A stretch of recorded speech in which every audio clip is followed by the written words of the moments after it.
In Session With is a new vodcast series with world-class music creators discussing how to thrive in the music industry today. This vodcast is hosted by Session, the collaboration app for creators. This month's episode is hosted by me, Fiona Bevan, and I'll be chatting with the legendary live arts promoter, Harvey Goldsmith. Hi, Harvey. Hi. Nice to meet you. Nice to meet you too. I wanted to ask you, Harvey, about how you started out in the music industry and what attracted you to it. I started out, like most people, by accident. Yeah. It definitely was not planned. Yeah. I went to university to study what I thought was going to be an applied pharmacy degree because I was interested in perfumery and cosmetics. Wow. And 6 weeks after I started my course, it was cancelled. Oh, wow. And I got very upset about it. Yeah. And I had to re-register for a degree, an external London degree, which is the one thing I didn't want to do because it was all theory and how to count pills. Yeah. I don't mind making them, but I don't really want to count them. Yeah. And I got kind of a bit upset. I went down to Brighton because I thought being by the sea, and I knew Brighton well, be fun. And I went to a student union meeting and started asking about social life and discovered that they had football and cricket and chess and debating and no real social life. Yeah. So I suggested at a student union meeting that we opened a club. And the president of the union, there's about 400 people there, kind of looked at me and said, "What do you know about clubs?" I said, "I think we should open a club because we haven't got one." And he said, "Okay." And I did. That's amazing. And I opened a club called Club 66, January 1966. Amazing. And never looked back. What do you count as one of the most memorable moments of your career or one of the biggest moments of your career? Bit difficult to pick one out from the many, but I suppose at the end of LiveAid, which was in 1985, sitting on the edge of the drum riser with Bob Geldof, and we both looked at each other, and Bob said, "Is that it?" And I said, "Yeah, I think so." Wow. And that was it. It's incredible. After That's literally 16 made me cry. hours. Pretty wild. Incredible. I've been very lucky. I always say that, particularly being in entertainment, and I look at myself as being in entertainment rather than specifically music, although obviously I started off particularly in music, is it's all about luck and timing. You've got to be in the right place at the right time. And when you are there, you've got to grab the opportunity. Yeah. And I was fortunate enough or brave enough to grab the opportunity because when I first started in the business, I did not have a clue of how it worked, what I was doing or where I was going. Yeah. It was just every day was another adventure. Yeah. And it still is today. Yeah. Do you still feel like you're making it up as you go along? Or yes. Yeah. Permanently. Because I love the fact that it came from you seeing a real niche and then just creating what wasn't there already, and it's like... Well, at the time, it felt differently, but looking back on it, that's exactly what it was. Yeah. The club became so successful, we ended up...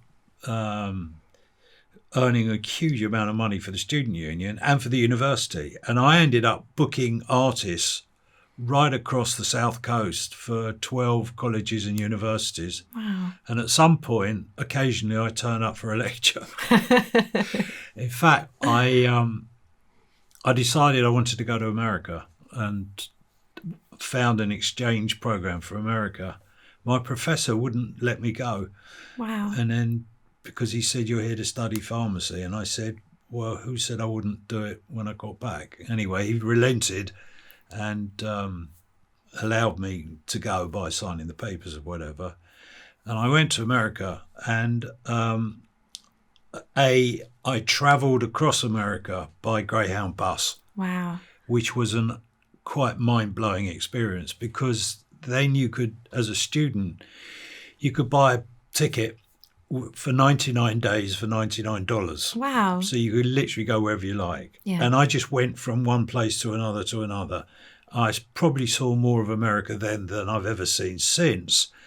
But I ended up in Haight-Ashbury. Wow. And I ended up downtown at the Y in San Francisco, saw this huge amount of people and a noise as we were going over Golden Gate Bridge, wormed my way back to Golden Gate Park. And there was a concert going on, which completely blew me away. And it was the Grateful Dead Oh my God. Quicksilver Messenger Service. Yeah.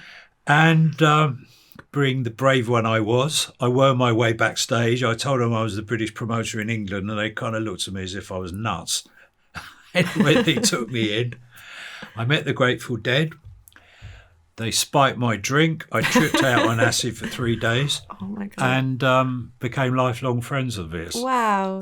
That's That unbelievable. was my baptism. It's like, welcome to fire. America. Yeah. And for about 6 or 7 years, I was the only English person in the entertainment business that America saw. Wow. And I just felt this was great. I could go to America, I could see all these great artists, and I could start bringing them back to England. Yeah. Nobody else was doing it. It's extraordinary. So there were companies that, it's not quite true to say that, but they were doing it on Frank Sinatra and orchestras and that kind of stuff. But no one was bringing the real rock acts over. So it was open house for me, and I was very lucky. Yeah. So You had your finger right on the pulse. on the pulse. It's incredible. Yeah. But only by accident. Well, it's luck and talent. Isn't that what you said? Luck and talent. And timing. And timing. Yeah. Yeah. That's brilliant. I want to get a poster made, luck, talent, timing. I mean, that's actually good advice for anyone who's... It's the same today. out. I mean, if you're starting off today, it's tough. In fact, it's actually tougher today than it was then. The middle 60s, I always say, was the most creative period of our time. Yeah. Because it was the time when young people suddenly demanded a say in society, whereas before that they were kind of seen and not heard. Yeah. So it was the time of Vietnam, it was the demonstrations, it was the student riots in Paris.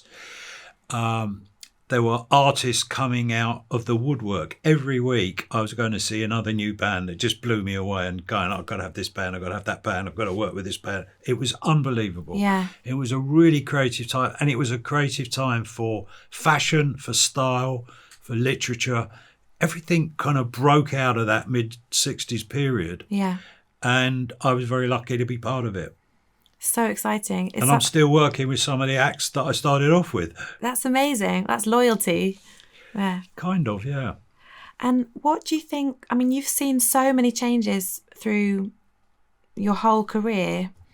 I mean, I know it's hard to actually sum that up, but what do you think is the biggest change to the music industry, either for people who work in the industry or for people who are artists and promoters and really the advent of social media technology today?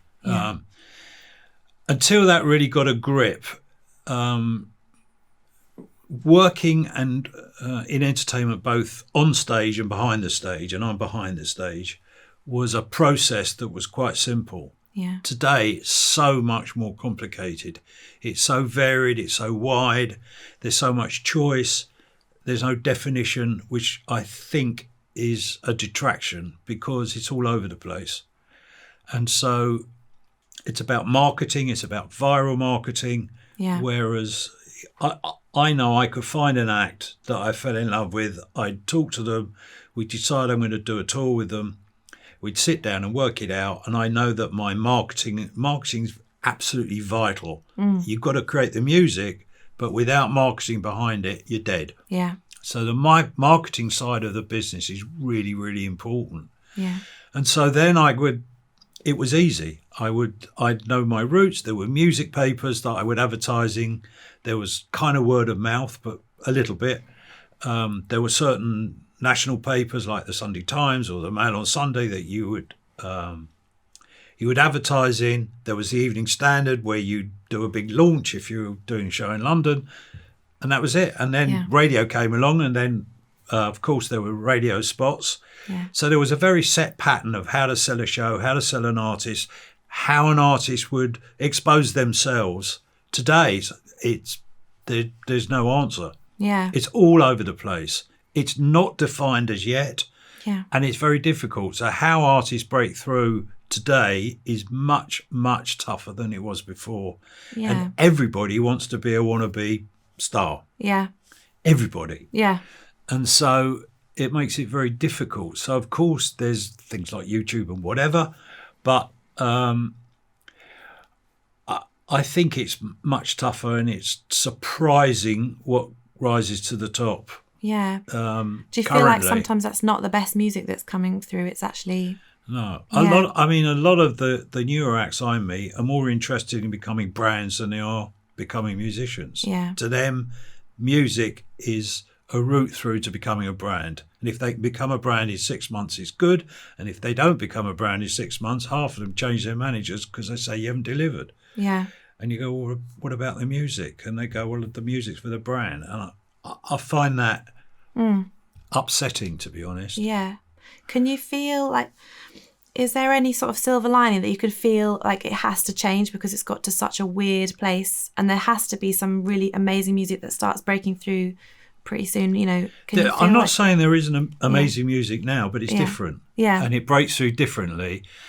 And it's always evolving. I've never had a problem with evolution. I've never had a problem with things that change, and nothing lasts forever. You know, you could look back at your history and whatever, and, you know, what I said before about the routes through for marketing, whatever, great. Yeah. But it's change, and you've got to live with it. And, you know, I remember many years ago going to a conference, which was a very well-known music industry concert, which sadly stopped this year for the first time, called MEDEM. Oh, yeah. And I went to, within MEDEM, the heads of the European Commission who were dealing with culture all turned up for a meeting, and I was representing the live industry. And I was sitting along this long table where there are all the heads of all the publishers, the record companies, all the major players in the business, and the head of the French and German PRS called SACEM and Gamer. Yeah. Both of them suddenly stood up and said to the commissioners, you have to stop the internet. And I'm down the other end of the table, and I said, sorry, I didn't quite hear what you said. And they said, the commissioners have to use their efforts. We have to stop the internet. I just looked at them. I said, are you mad? What do you mean stop the internet? You can't stop it. You've got to embrace it. Yeah.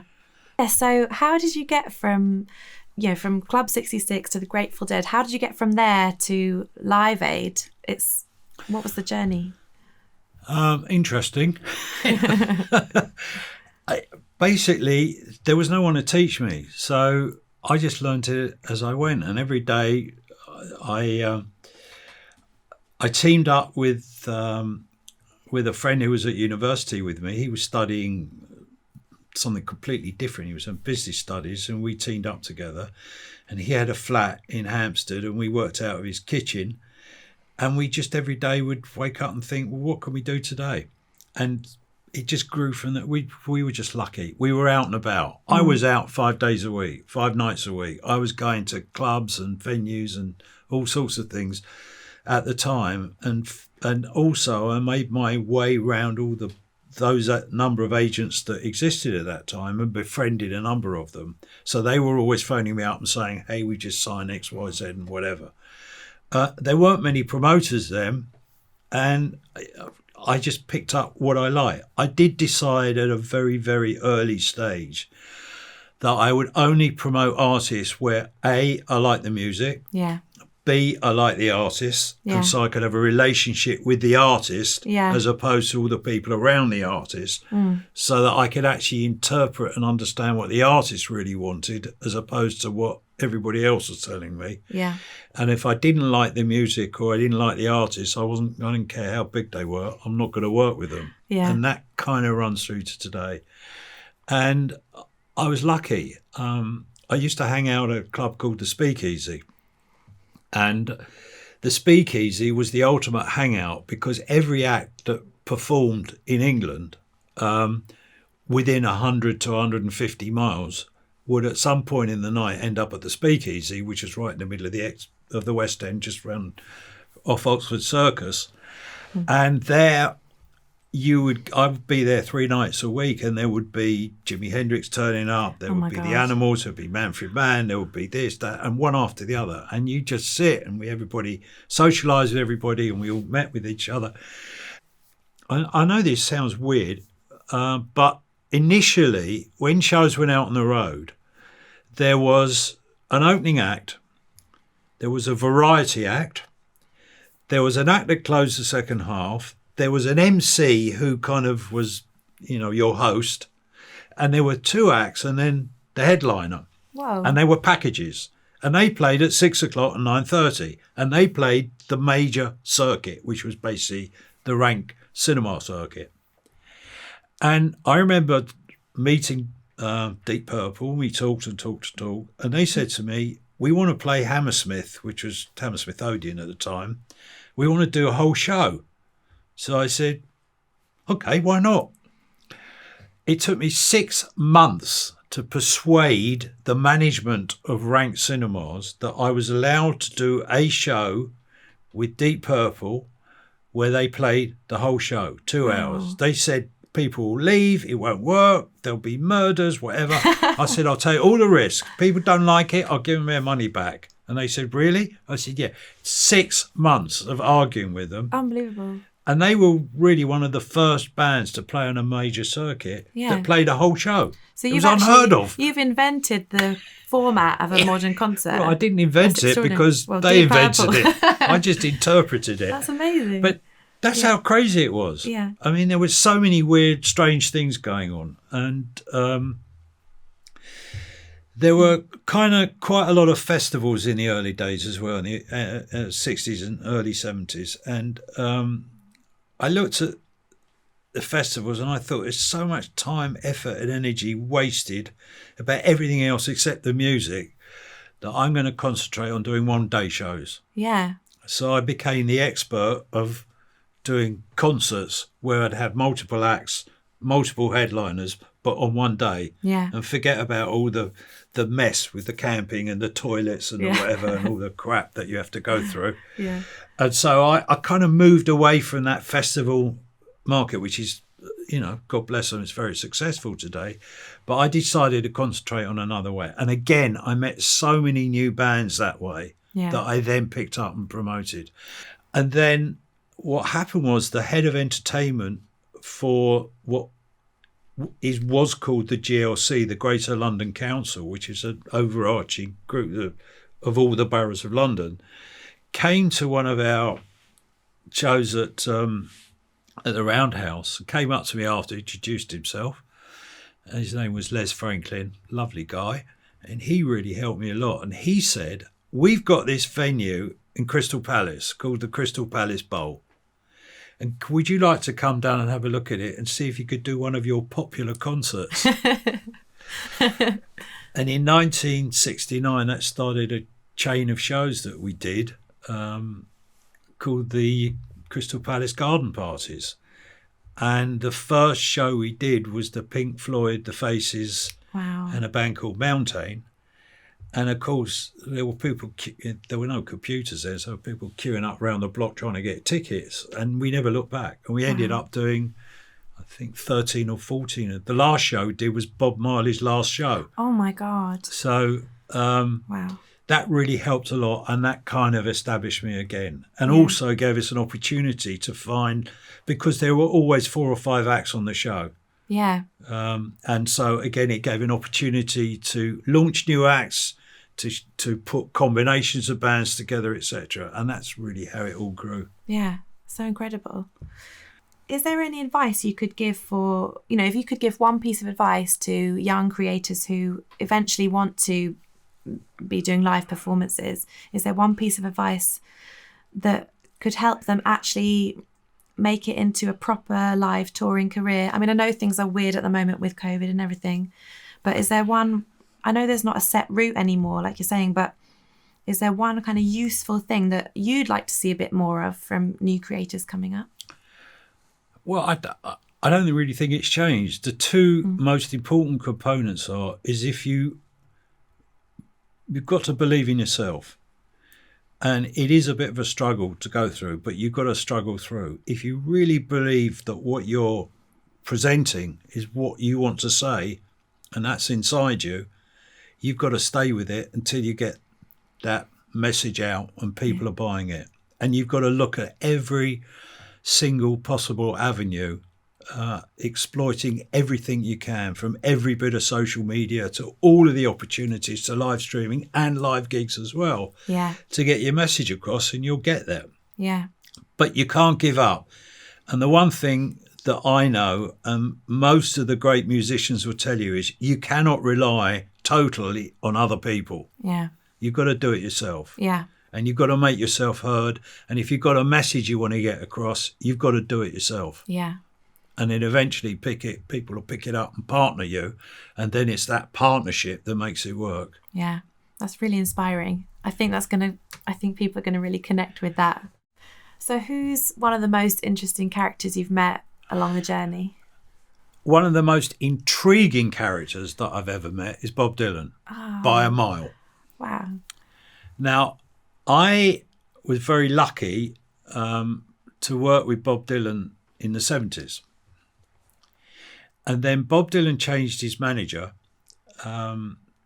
which nothing to do with me, but the manager that he has thereafter worked with someone else. So I stopped working with him. But for reasons best known to Bob Dylan, who doesn't talk to anybody ever, he and I got on like a house on fire. We first met when there was a film being made called The Last Waltz, which was made by Martin Scorsese. And I was managing Van Morrison at the time.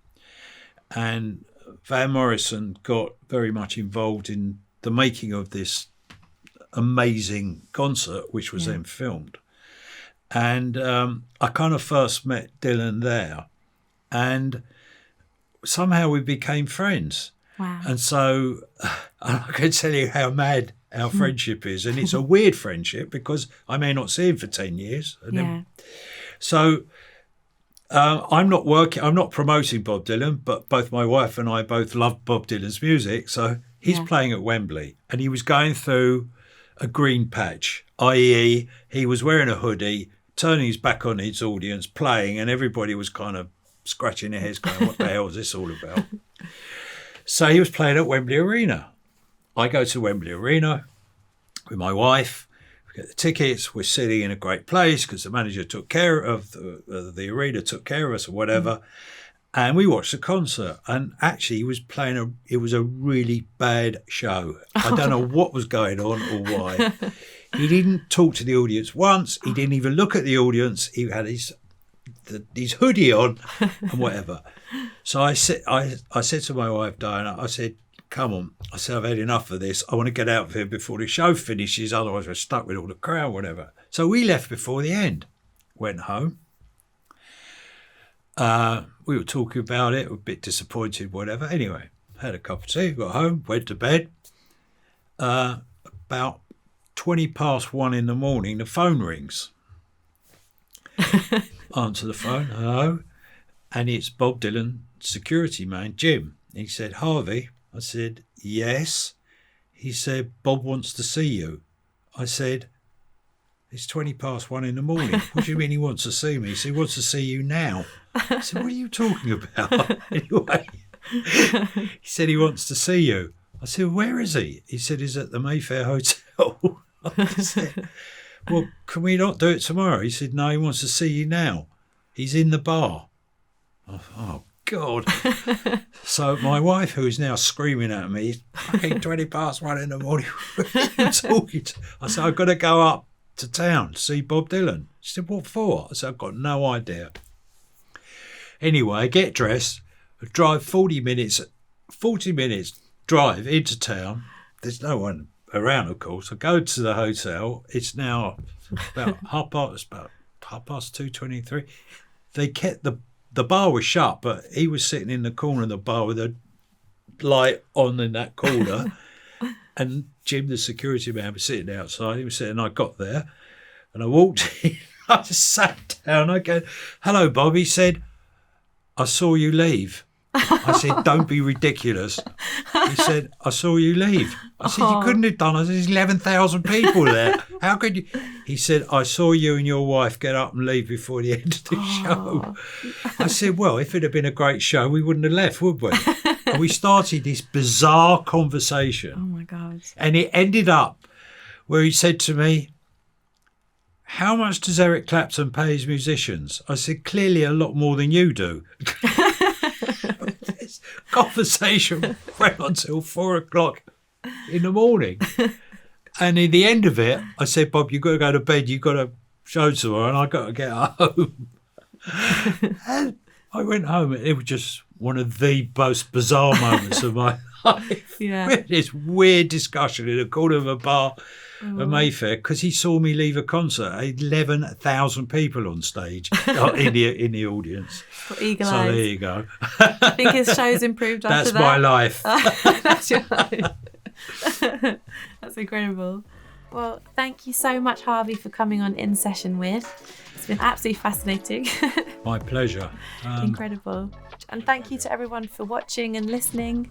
And yeah, join us next time. For more episodes of In Session With, subscribe to our YouTube channel or find us on your preferred podcast provider. To get Session's free music collaboration tools, go to session.id.